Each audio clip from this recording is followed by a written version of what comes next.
जय हिंद दोस्तों, स्वागत है आप सभी का एग्री कोचिंग बाय विकास सर परिवार में। आज की क्लास के अंदर दोस्तों हम लोग पादप रोग विज्ञान से संबंधित प्रश्नों को पढ़ेंगे जो कि आपके टीए के एग्जाम में काफ़ी ज़्यादा आने की संभावना है। तो आज की क्लास के अंदर दोस्तों हम 186 प्रश्नों को लेकर आए हैं जो कि आपके टीए के एग्ज़ाम के लिए मोस्ट और इम्पोर्टेंट साबित होंगे। तो चलिए शुरू करते हैं फर्स्ट पॉइंट से।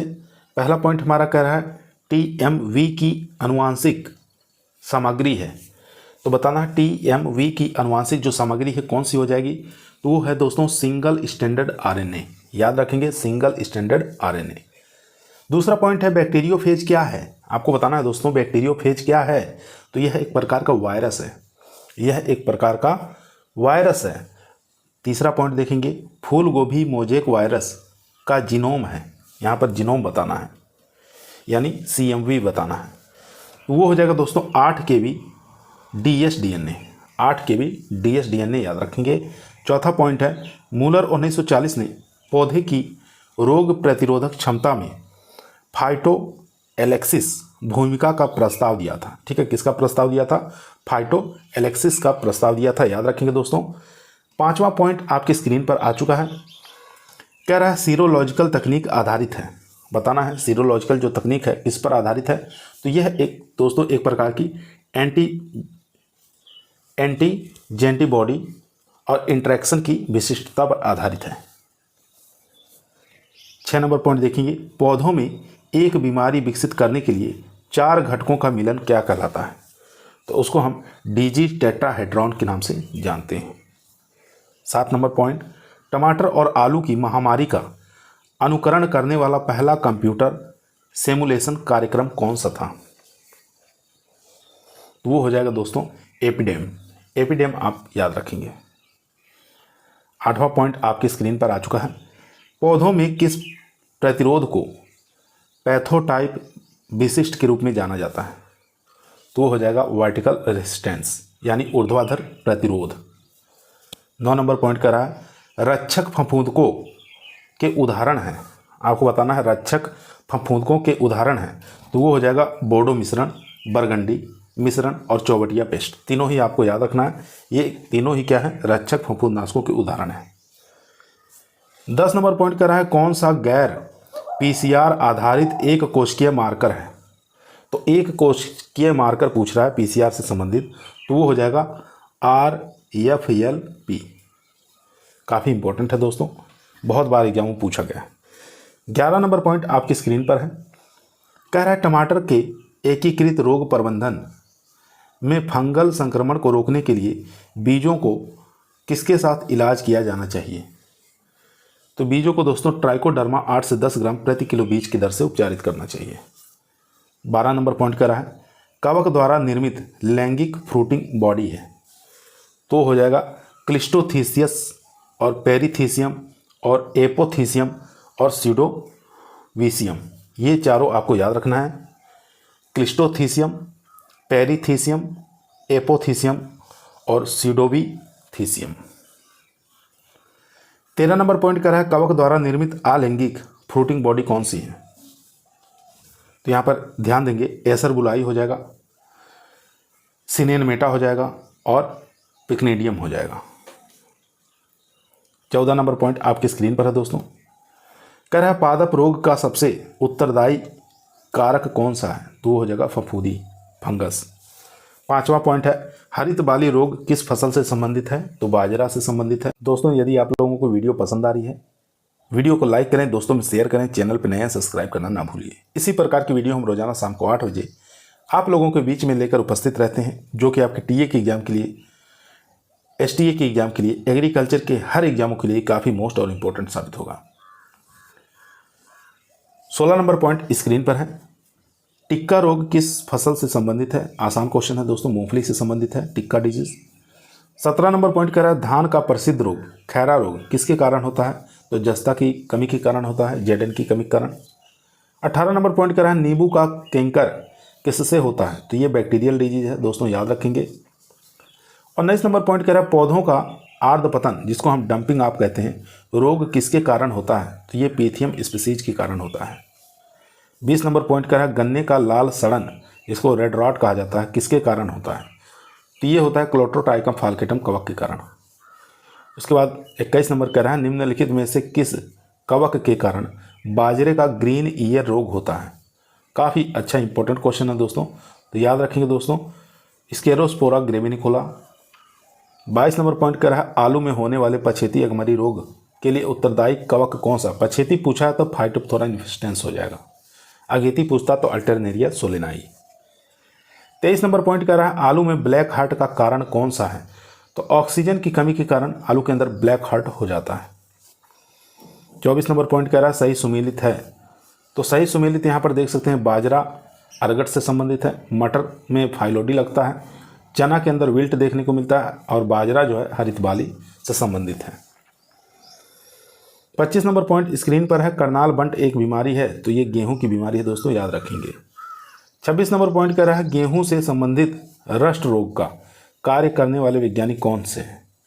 तो गेहूं से संबंधित रस्ट रोग पर कार्य करने वाले वैज्ञानिक का नाम पूछ रहा है दोस्तों, तो आपको बता देना है डॉक्टर के.सी. मेहता।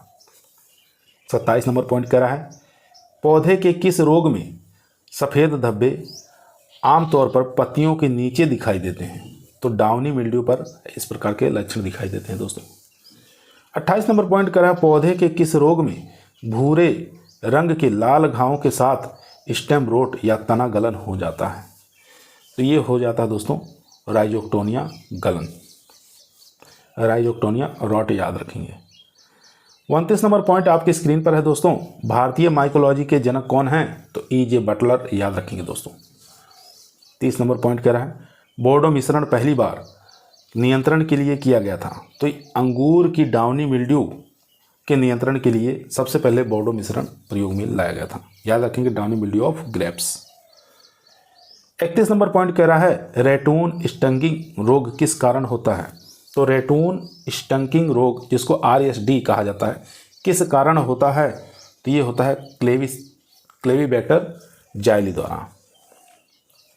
उसके बाद देखेंगे 32 नंबर पॉइंट कह रहा है गेहूं में करनाल बंट किसके द्वारा होता है? तो ये होता है दोस्तों निमोसिया इंडिका, याद रखेंगे करनाल बंट के लिए। 33 नंबर पॉइंट काफ़ी इंपॉर्टेंट है, पागल गाय जिसको मैड काउ कहा जाता है, रोग जो है दोस्तों ये पेरेनियस के कारण होता है, ठीक है, याद रखेंगे पेरेनियस के कारण होता है मैड काउ, जिसको पागल गाय रोग कहा जाता है। 34 नंबर पॉइंट दोस्तों आपकी स्क्रीन पर आ चुका है, कह रहा अरहर में बांझपन मोजेक रोग किसके कारण होता है? बताना है स्टेरिलिटी मोजेक डिजीज जो अरहर के अंदर होता है दोस्तों, वो किसके कारण होता है? तो वायरस के कारण होता है, ध्यान देंगे। 35 नंबर पॉइंट कह रहा है अरहर का बांझपन मोजेक रोग जो है ये किसके द्वारा फैलता है, यानी संचार का काम कौन करता है? तो इसके लिए एरेकिया काजनी जो है माइट काम करता है, जिसको हम एरियोफाइट माइट के नाम से जानते हैं, याद रखें कि बहुत बार एग्जामों में पूछा गया है। 36 नंबर पॉइंट कह रहा है गेहूं की काली रोली के लिए वैकल्पिक मेजबान के रूप में जाना जाता है, तो काली रोली रोग के लिए जो गेहूं में, तो बर्बेरिस वालरिस, याद रखेंगे। 37 नंबर कह रहा है गेहूं की काली रोली के कारण कौन सा स्पोर रेपिटेटिंग स्पोर कहलाता है? अच्छा इंपॉर्टेंट क्वेश्चन दोस्तों, तो कौन सा स्पोर है जो रेपिटेटिंग स्पोर कहलाता है? तो वो हो जाएगा दोस्तों यूरोडियो स्पोर, काफ़ी इंपॉर्टेंट है। 38 नंबर पॉइंट आपके स्क्रीन पर आ चुका है, भिंडी फसल की पीली पत्ती मोजेक किसके द्वारा फैलती है? तो ये फैलती है दोस्तों वाइट फ्लाई के द्वारा, जिसका वैज्ञानिक नाम होता है बिमेसिया टेबेसी। 39 नंबर पॉइंट कह रहा है वैन बेंडिंग एवं वैन क्लेरिंग संबंधित है किससे? तो भिंडी फसल की पीली पत्ती मोजेक रोग से संबंधित है वैन बेंडिंग और वैन क्लेरिंग। 40 नंबर पॉइंट कह रहा है केंद्रीय विभाजन से कोशिका के आकार में वृद्धि के कारण कोशिका वृद्धि को क्या कहा जाता है? तो उसको अतिवृद्धि कहा जाता है, हाइपरट्रोफी के नाम से इसको जाना जाता है। 41 नंबर पॉइंट कह रहा है कोशिका की संख्या में वृद्धि के कारण कोशिका वृद्धि को क्या कहा जाता है? तो इसको हाइपरप्लासिया के नाम से जानते हैं। 42 नंबर क्वेश्चन स्क्रीन पर है, बोर्डो मिश्रण की खोज प्रोफेसर PM मिलार्डेंट ने की थी, कब की थी? 1885 में की थी। 43 नंबर पॉइंट कह रहा है पाउडरी या पाउडर फफूंद के नियंत्रण के लिए सबसे हाल ही में व्यापक रूप से इस्तेमाल होने वाला कवकनाशी कौन सा है? तो वो हो जाएगा दोस्तों सल्फर। सल्फर याद रखेंगे, बहुत बार एग्जाम में पूछा जा चुका है। 44 नंबर पॉइंट कर रहा है कोशिका भित्ति रहित सूक्ष्म जीव होते हैं, कौन से होते हैं? तो यहाँ पर याद रखेंगे साइप्रोप्लाज्मा और फाइटोप्लाज्मा, MLO। 45 नंबर पॉइंट आपकी स्क्रीन पर आ चुका है। 45 नंबर पॉइंट कह रहा है साइट्रस ग्रीनिंग का कारण होता है। तो साइट्रस ग्रीनिंग के कारण होता है, क्या होता है? तो यहाँ पर याद रखेंगे फास्टिडियम बैक्टीरिया। फास्टिडियम बैक्टीरिया द्वारा क्या होता है? साइट्रस ग्रीनिंग होता है, याद रखेंगे। 46 नंबर पॉइंट कह रहा है सोयाबीन के चारकोल रोग के लिए जिम्मेदार रोगजनक कौन है? तो मैक्रोफोमिना फेजोलिना, याद रखेंगे मैक्रोफोमिना फेजोलिना, जो सोयाबीन के चारकोल रोग के लिए जिम्मेदार रोगजनक है। 47 नंबर पॉइंट कर रहा है साइट्रस कैंकर जेंथोमोनास कैम्पेट्राइसिस पैथाइवर सिट्री रोगजनक के कारण होता है। याद रखेंगे दोस्तों जेंथोमोनास कैम्पेस्ट्रिस पैथावर सिट्री या सिट्राई, ये साइट्रस कैंकर रोगजनक के कारण होता है, याद रखेंगे। 48 नंबर कह रहा है ओस्टियोल के बिना ग्लोबोज एस्कोकार्प कहा जाता है, तो क्लिस्टोथीसियम कहा जाता है, याद रखेंगे। दोबारा सुनेंगे, ओस्टियोल के बिना ग्लोबोज जो है एस्कोकार्प कहा जाता है, तो इसको कहा जाता है क्लिस्टोथीसियम कहा जाता है। चलिए चलते हैं 49 नंबर पॉइंट दोस्तों आपकी स्क्रीन पर आ चुका है। कह रहा है वायरस जो आमतौर पर मदद करते हैं या किसी अन्य सीरोलॉजिकल रूप से असंबंधित वायरस के छोटे गोलाकार कणों के साथ रहते हैं, तो उसको क्या कहा जाता है? उसको सैटेलाइट वायरस के नाम से जानते हैं। 50 नंबर पॉइंट कह रहा है कोड प्रोटीन के बिना वायरस वायराइड कहलाता है। 51 नंबर पॉइंट कह रहा है वायरस का त्वरित और सटीक पता लगाने के लिए इन परीक्षणों को किया जा सकता है, तो इलिसा टेस्ट किया जाता है, याद रखेंगे। 52 नंबर पॉइंट कह रहा है दोस्तों सबसे व्यापक रूप से इस्तेमाल किए जाने वाला बैक्टीरिया बायो कंट्रोल एजेंट कौन सा है? तो वो हो जाएगा स्यूडोमोनास फ्लोरोसेंस। 53 नंबर पॉइंट कह रहा है सबसे व्यापक रूप से इस्तेमाल किए जाने वाला फंगस बायो कंट्रोल एजेंट कौन सा है? तो वो हो जाएगा ट्राइकोडर्मा प्रजाति।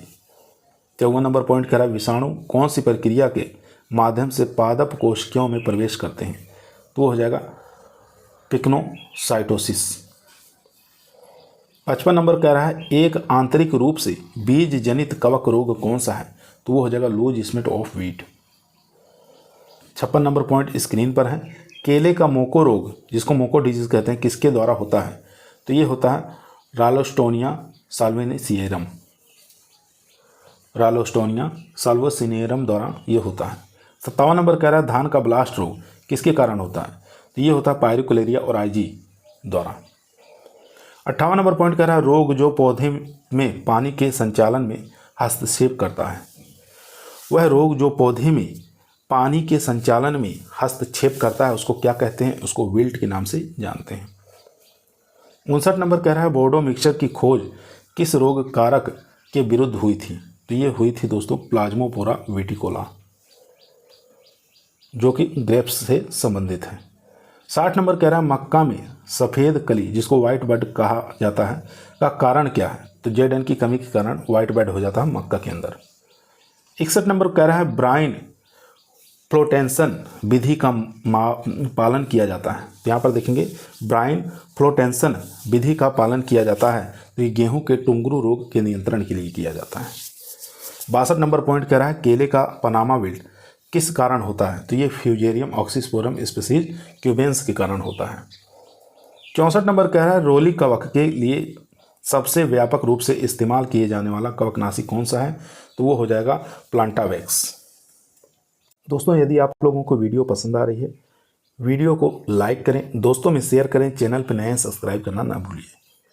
65 नंबर प्रश्न आपकी स्क्रीन पर आ चुका है दोस्तों। 65 नंबर प्रश्न कह रहा है किन्होंने जीन अवधारणा को आगे बढ़ाया? तो जीन अवधारणा को बढ़ाने वाले वैज्ञानिक का नाम बताना है दोस्तों। तो एच फ्लोर हो जाएंगे 1946 के दौरान।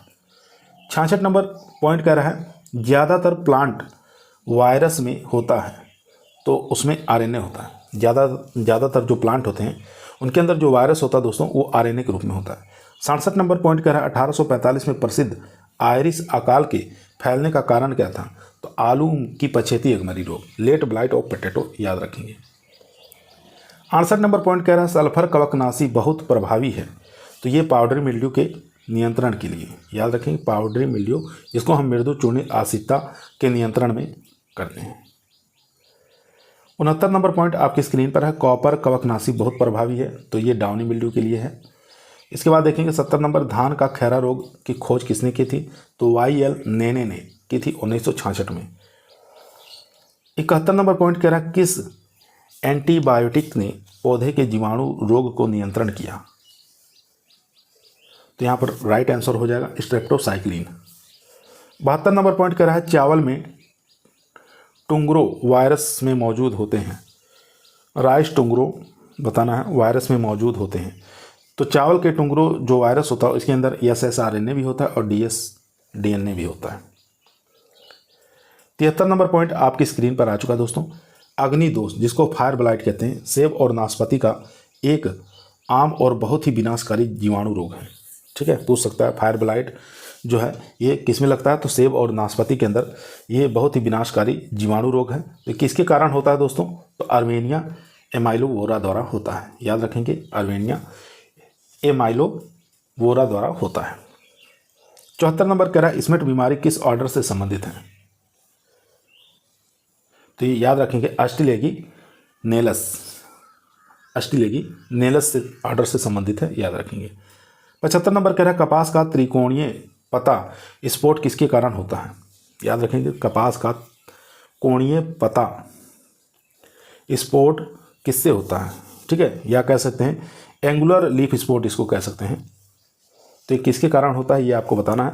तो जेंथोमोनास कैम्पेस्ट्रिस PV जो है ये माल्मोसिएरम है। 76 नंबर पॉइंट कह रहा है एक बीमारी जो मध्य से लेकर गंभीर रूप में होती है और छोटे इलाके क्षेत्र तक सीमित होती है, क्या कहलाती है? तो इसको स्थानिक बीमारी के नाम से जानते हैं, एडेमिक डिजीज के नाम से इसको जाना जाता है। 77 नंबर पॉइंट आपकी स्क्रीन पर है, कह रहा है कोलेटोट्रिकम फाल्केटम की फ्रूटिंग बॉडी है। आपको बताना है कोलेटोट्रिकम फाल्केटम की फ्रूटिंग बॉडी क्या है? तो एसर बुली हो जाएगा यहाँ पर राइट आंसर। इसके बाद 78 नंबर पॉइंट कह रहा है इलायची के कट्टे रोग किस कीट द्वारा प्रसारित किया जाता है? काफ़ी इंपॉर्टेंट क्वेश्चन है। इलायची का कट्टे रोग बताना है किस कीट के द्वारा प्रसारित होता है? कट्टे डिजीज ऑफ कार्डिमम कहा जाता है इसको। ठीक है, ये पेंटालोनिया निग्रा नर्वोसा, याद रखेंगे। उसके बाद 79 नंबर क्वेश्चन कह रहा है साइट्रस ट्रिस्टेजा वायरस के लिए संकेतक संयंत्र के रूप में उपयोग किया जाता है? तो कागजी नींबू का। 80 नंबर पॉइंट दोस्तों आपकी स्क्रीन पर आ चुका है, कह रहा है कीट वेक्टर संचरित वायरस किस मौसम में अधिक गंभीर होते हैं? यहाँ पर कह रहा है कीट वेक्टर संचरित वायरस किस मौसम में अधिक गंभीर होते हैं? तो गर्मी के मौसम में, याद रखेंगे। 81 नंबर कह रहा है हाल ही के दिनों में अनार की खेतियों के लिए एक बड़ा खतरा बैक्टीरियल ब्लाइट है और यह किसके कारण होता है? काफ़ी अच्छा इंपॉर्टेंट है दोस्तों। तो जेंथोमोनास एक्जोनोपोडिस PV जो है पुनियेसी हो जाएगा। 82 नंबर कह रहा है कॉपर सल्फेट चूना और पानी का संयोग है, तो बोर्डो मिश्रण। 83 नंबर प्रश्न आपकी स्क्रीन पर आ चुका है। यहाँ पर देखेंगे एग्रोबैक्टीरियम ट्यूमिफेसियंस एक प्रेरित करता है, तो ये गाल प्रेरित करता है, ट्यूमर प्रेरित करता है। 84 नंबर कह रहा है डाउनी मिल्ड्यू कवक द्वारा निर्मित लैंगिक जीवाणु, यहाँ पर लैंगिक बीजाणु बताना है, यानी सेक्सुअल स्पोर कौन सा है? तो हो जाएगा ओस्पोर। 85 नंबर मोलिब्लेडेनम की कमी से फूलगोभी की बीमारी होती है, तो चाबुक जिसको वीपटेल कहते हैं। 86 नंबर कह रहा है आम का काला सीरा जिसको ब्लैक टिप ऑफ मैंगो कहा जाता है एक गंभीर विकार है जो ईंट भट्टों के करीब स्थित बागों में होता है। तो कौन से गैस के कारण होता है? कार्बन मोनोऑक्साइड के कारण, सल्फर डाइऑक्साइड जैसी गैसों के कारण हो जाता है। अगर ईंट के भट्टे नहीं हैं तभी भी ये रोग हो जा रहा है, तो बोरान की कमी के कारण ये रोग देखने को मिलता है। 87 नंबर कह रहा है लूथरा और सतारा ने 1953 में लूज स्मट ऑफ वीट के नियंत्रण के लिए सौर ताप यानी सोलर हीट ट्रीटमेंट विकसित किया था। इसके बाद 88 नंबर प्रश्न स्क्रीन पर है, कह रहा है वी मुंडकूर द्वारा लिखित पुस्तक कौन सी है? तो आपको बताना है वी मुंडांकुर द्वारा लिखित जो पुस्तक है क्या नाम है उसका? तो वो हो जाएगा फंगी एंड प्लांट डिजीज। याद रखेंगे, फंगी एंड प्लांट डिजीज जो पुस्तक है वी मुंडांकुर द्वारा लिखित पुस्तक है। 89 नंबर कह रहा है E.J. बटलर द्वारा लिखित पुस्तक का नाम बताना है, तो fungi and disease in plant हो जाएगा। 90 नंबर कह रहा है पियर एंटोनियो मिचली द्वारा लिखित एक पुस्तक का नाम बताना है, तो पियर एंटोनियो मिचली द्वारा जो पुस्तक लिखी गई है वो हो जाएगा नोवा प्लांटेनिया जेनेरा। 91 नंबर कह रहा है थॉमस जोनाथन बरिल द्वारा खोजा गया पौधों में पहला जीवाणु रोग कौन सा है? तो आपको बताना है थॉमस जोनाथन बरिल द्वारा खोजा गया पौधों में पहला जीवाणु रोग कौन सा है जो 1882 में खोजा गया था? वो हो जाएगा फायर ब्लाइट ऑफ पियर। इसके बाद देखेंगे 92 नंबर पॉइंट कह रहा है तिल की फाइलोडी बताना है के कारण होने वाला एक गंभीर रोग है। तो ये फाइटोप्लाज्म द्वारा होने वाला गंभीर बीमारी है तिल की। ठीक है, दोबारा सुनेंगे, तिल की फाइलोडी फाइटोप्लाज्म के कारण होने वाला एक गंभीर रोग है। 93 नंबर कह रहा है फाइटोप्लाज्म टेट्रासाइक्लिन के प्रति संवेदनशील है लेकिन पेनिसिलिन के लिए प्रतिरोधी है, क्योंकि कोशिका भीति की अनुपस्थिति के कारण। ठीक है, कोशिका भीति की अनुपस्थिति के कारण ऐसा होता है। 94 नंबर पॉइंट कर रहा है बकाने रोग या फुलिस सीडलिंग धान का बीज जनित रोग है, किसके कारण लगता है? कौन से फंगस के कारण? तो जिब्रेला फ्यूजिकोराई याद रखेंगे, जिब्रेला फ्यूजिकोराई। बकाने रोग से बहुत बार क्वेश्चन पूछा गया, बकाने रोग या फुलिस सीडलिंग जो है किसके द्वारा होता है? फंगस के कारण, जिब्रेला फ्यूजिकोराई। 95 नंबर पॉइंट आपकी स्क्रीन पर आ चुका है दोस्तों।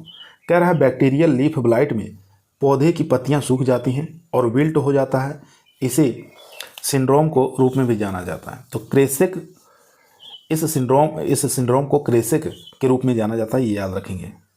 दोबारा सुनेंगे, बैक्टीरियल लीफ ब्लाइट में पौधे यानी सीडलिंग्स की पत्तियां सूख जाती हैं और विल्ट हो जाता है, इस सिंड्रोम को क्रेसेक के रूप में जाना जाता है, याद रखेंगे, इंपॉर्टेंट है। 96 नंबर पॉइंट कर रहा है धान के ब्लास्ट का सबसे हानिकारक चरण कौन सा है? तो धान के ब्लास्ट का सबसे हानिकारक चरण बताना है, तो जब कवक सिर के ठीक नीचे नोट्स पर हमला करता है और रोग के इस चरण को सड़ा हुआ गर्दन यानी रोटेन नेक या गर्दन का विस्फोट नेक ब्लास्ट कहा जाता है।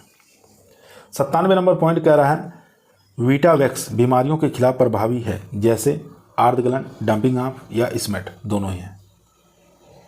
इसके बाद देखेंगे 98 नंबर पॉइंट कह रहा है बंगाल आकार का रोगजनक था। आपको बताना है बंगाल के अंदर जो अकाल आया था उस रोगजनक का नाम बताना है, तो हेलमिंथोस्पोरियम ओराइजी हो जाएगा, 1943 में आया था। 99 नंबर पॉइंट कह रहा है गेहूं में ईयर कोकल फैलती है, तो ये सूत्रकृमि द्वारा फैलती है। 100 नंबर पॉइंट कह रहा है क्रूसीफर्स में श्वेत फफोला का रोग जनक कौन सा है? तो वो हो जाएगा एल्ब्यूगो कैंडिडा। 101 नंबर कह रहा है भारतीय पादप रोग विज्ञान के पिता कहते हैं, तो E.J. बटलर को कहा जाता है भारतीय पादप रोग विज्ञान के पिता।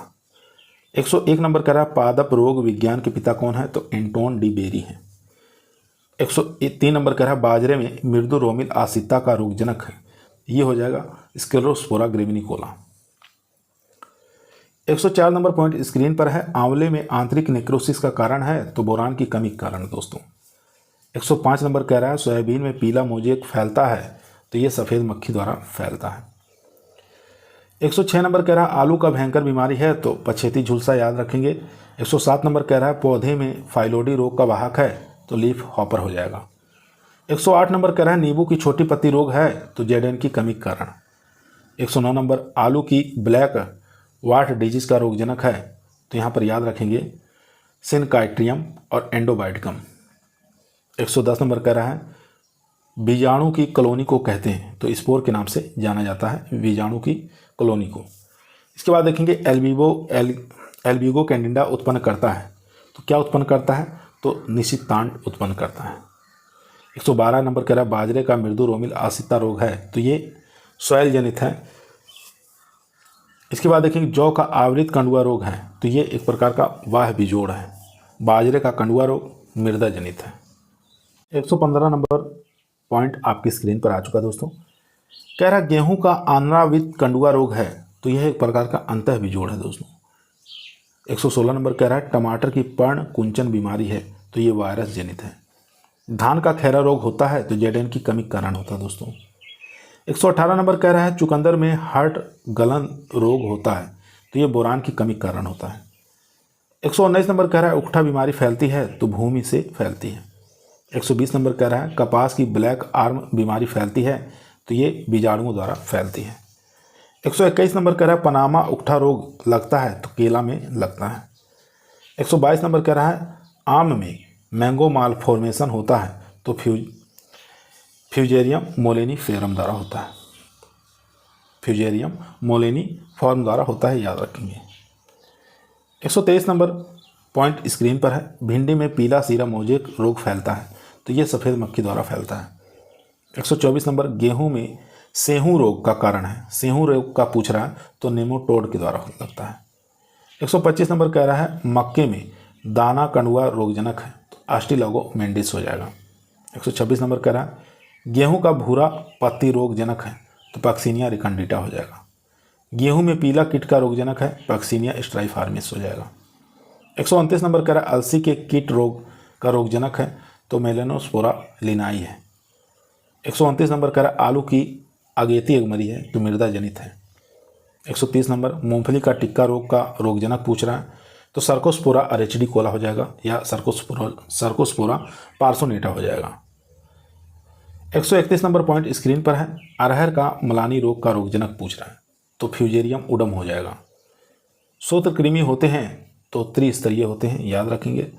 133 नंबर का नींबू हरितमा का रोगजनक है, तो नींबू हरितमा का रोगजनक हो जाएगा फेस्टिडियम बैक्टीरिया।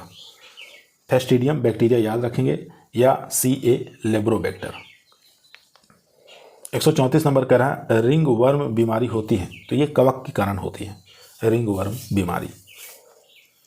135 नंबर कह रहा है फूल गोभी को अम्लीय मृदा में बोने से होता है, तो ये क्लब रूट हो जाता है। 136 नंबर कह रहा है गन्ने में शीर्ष गुच्छा बनता है, तो सर्कोफेगा निवेला कीट से बनता है। ठीक है, गन्ने में शीर्ष गुच्छा बनता है किसके कारण, तो सर्कोफेगा निवेला कीट के द्वारा बनता है। उसके बाद देखेंगे 137 नंबर कह रहा है चने की उकठा रोग के प्रतिरोधी प्रजाति कौन सी है, अवरोधी प्रजाति। 138 नंबर सफ़ेद गिडार किस फसल से संबंधित है, तो ये मूंगफली से संबंधित हो जाएगा।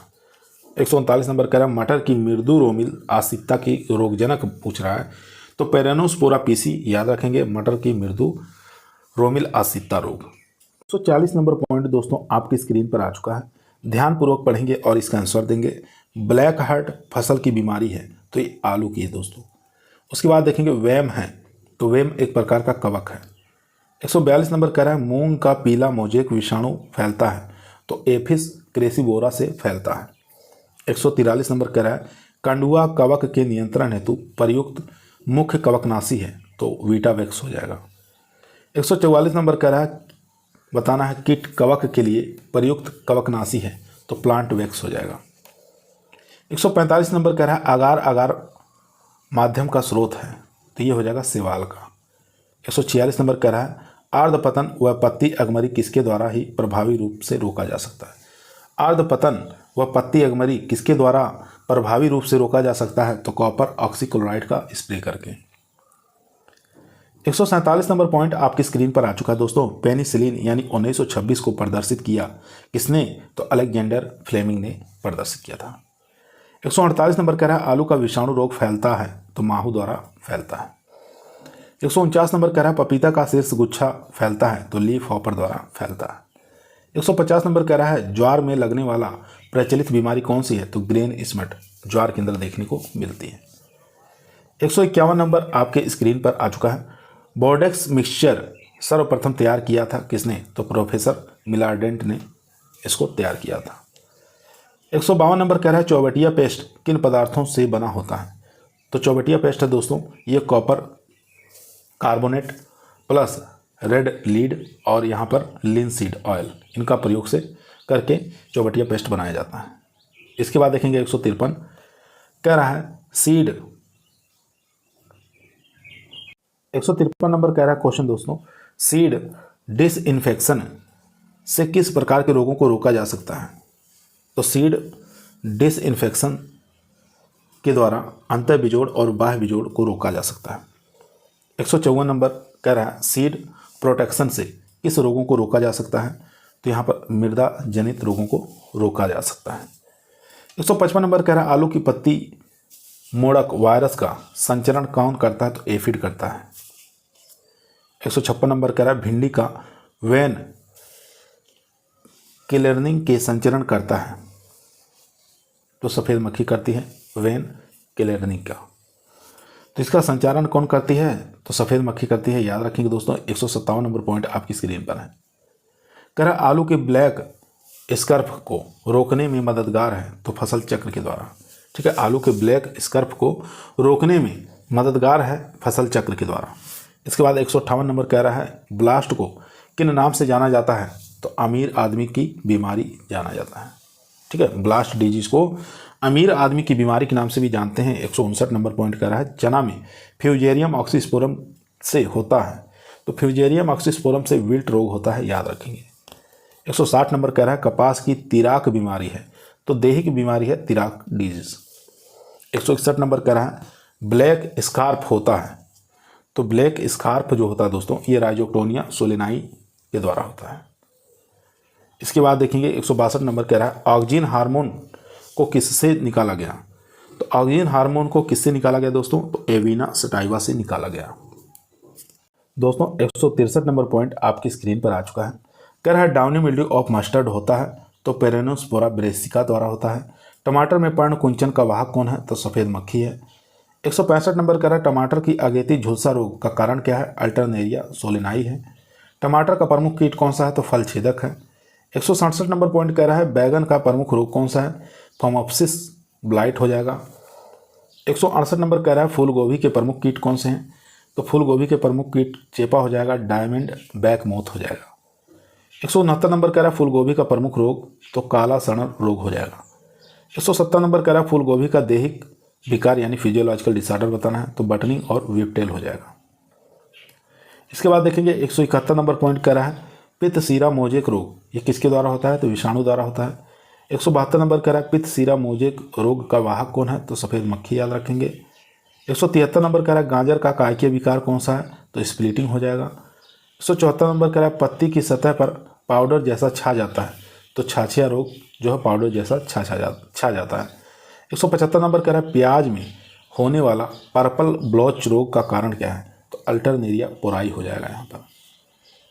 दोस्तों एक और हम लोग टॉपिक देख लेते हैं, इसको कवर कर लेते हैं। छोटा सा टॉपिक है, यहाँ से भी एग्जाम में क्वेश्चन पूछे ही जाते हैं। तो यहाँ हमारा जो टॉपिक है कृषि में जैव प्रौद्योगिकी, बायोटेक्नोलॉजी इन एग्रीकल्चर, यहाँ से क्वेश्चन एक पूछा जाता है। तो इसको देख लेते हैं। सबसे पहला पॉइंट हमारा ट्रांसजेनिक पादप। ट्रांसजेनिक पादप क्या होते हैं इसको देखेंगे। सबसे पहले पहला पॉइंट है पौधों की आनुवांशिकीय संरचना अर्थात जीन में बदलाव लाने को आनुवांशिकीय रूपांतरण पादप कहते हैं। याद रखेंगे, जीन में बदलाव लाने को आनुवांशिकीय रूपांतरित पादप कहते हैं।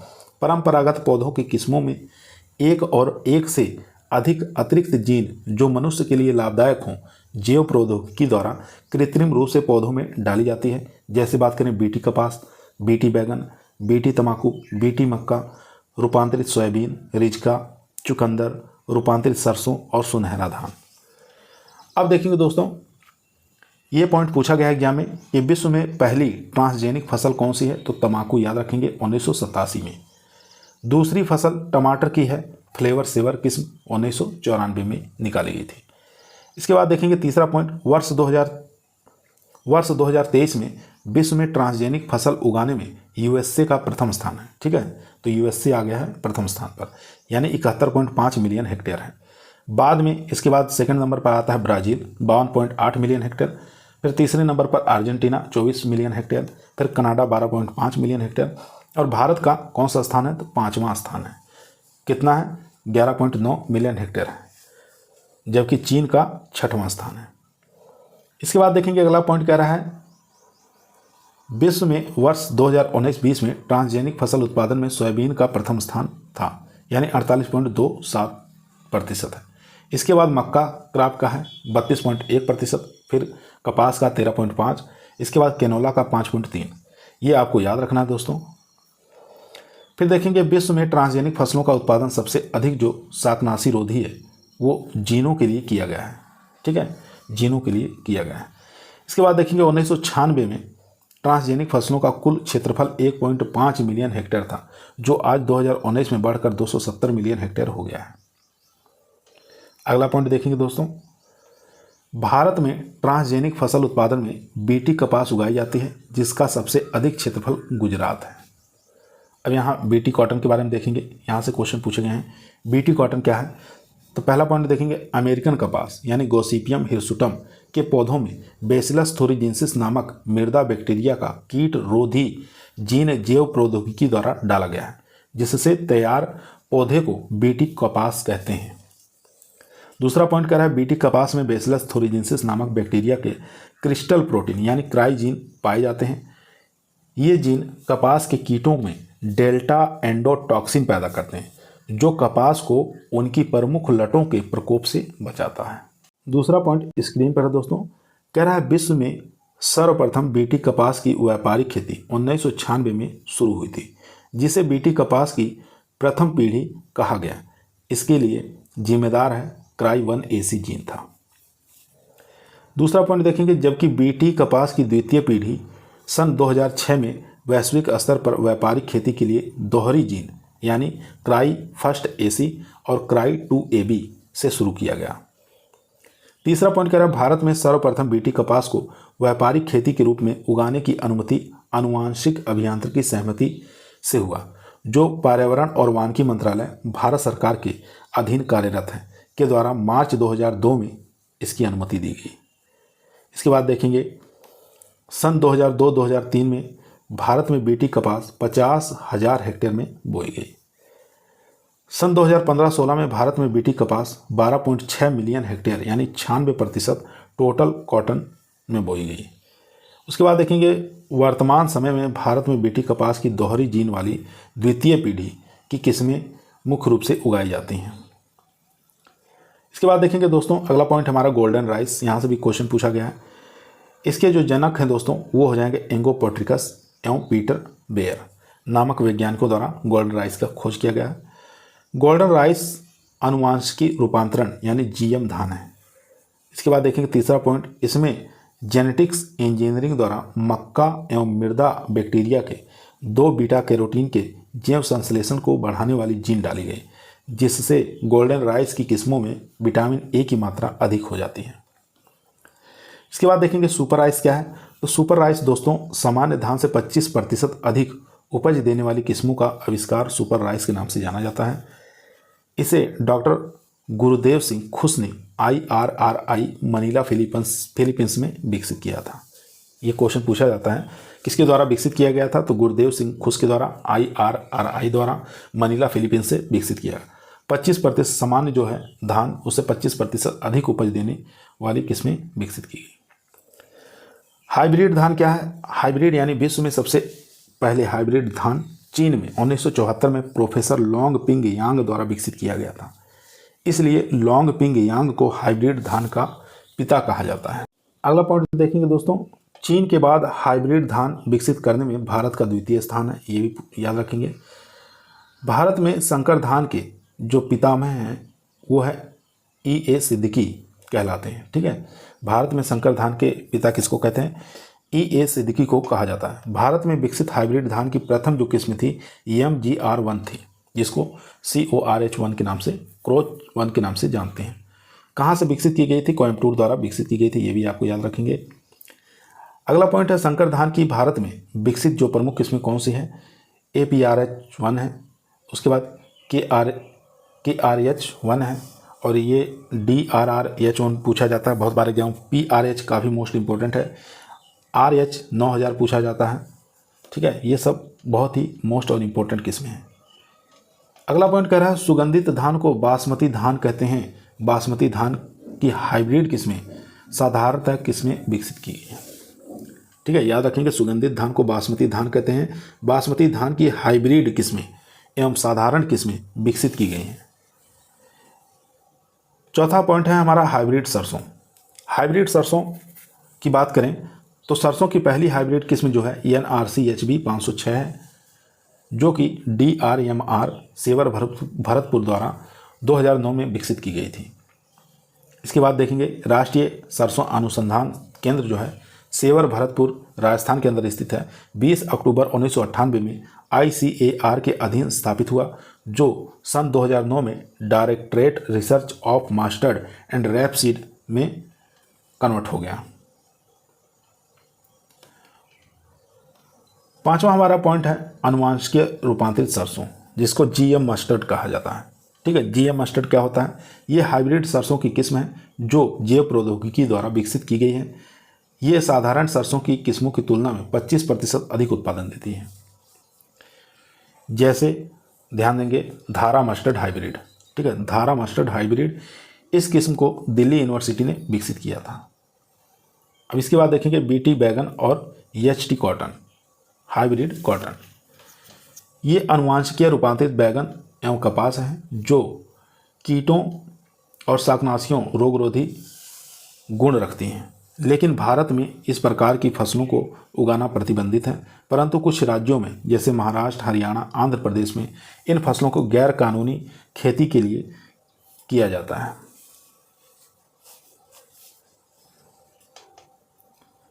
अब देखेंगे दोस्तों कृषि से संबंधित कुछ क्रांतियां हैं, यहाँ से क्वेश्चन पूछा जाता है। ठीक है, एक तरफ क्रांति दिया है, दूसरी तरफ इसका संबंध दिया है, रिलेशन किससे है।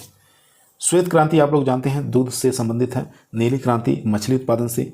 भूरी क्रांति है यहाँ पर खाद्य प्रसंस्करण फूड प्रोसेसिंग से। और बादामी क्रांति है मसाला उत्पादन से। इसके बाद देखेंगे प्रोटीन क्रांति दलहन उत्पादन से संबंधित है दोस्तों, इंपॉर्टेंट है। इसके बाद ग्रे रेवोल्यूशन उर्वरक उत्पादन से। यहाँ पर गुलाबी क्रांति झींगा और प्याज उत्पादन से। सुनहरी क्रांति फल उत्पादन और शहद उत्पादन से है। इसके बाद गोल क्रांति आलू उत्पादन से है। लाल क्रांति टमाटर और मांस से है। रजत क्रांति पोल्ट्री यानी अंडा उत्पादन से है। काली क्रांति यहाँ पर जेट्रोफा या बायोडीजल से है। इंद्रधनुष क्रांति कृषि के सभी क्षेत्रों के विकास से संबंधित है। पीली क्रांति तिलहन से संबंधित है। और इसके बाद देखेंगे ऑरेंज क्रांति नींबू से हो जाएगा, नींबू वर्गीय फल उत्पादन से। उसके बाद सतत हरित क्रांति, इसका अभिप्राय अधिक उपज देने वाली किस्मों के सतत उत्पादन से संबंधित है। ठीक है, तो ये आज का टॉपिक हमारा यहीं समाप्त हुआ। पसंद आया हो तो लाइक ज़रूर करें दोस्तों, एक बार लाइक करें। उसके बाद चैनल पे नए हैं सब्सक्राइब करें। इसी प्रकार की वीडियो हम रोजाना शाम को 8 बजे आप लोगों के बीच में लेकर उपस्थित रहते हैं, जो कि आपके टीए के एग्जाम के लिए काफ़ी मोस्ट और इम्पोर्टेंट साबित होगा। कल जो हमारी क्लास रहेगी दोस्तों वो जेनेटिक्स एंड प्लांट ब्रीडिंग पर रहेगी। वो भी आपके टीए के अंदर सिलेबस में दिया हुआ है, तो उस वीडियो को भी आप लोग शुरू से लेकर लास्ट तक जरूर देखिएगा। कल फिर मुलाकात करते हैं एक नई वीडियो के साथ। तब तक सभी लोगों को धन्यवाद।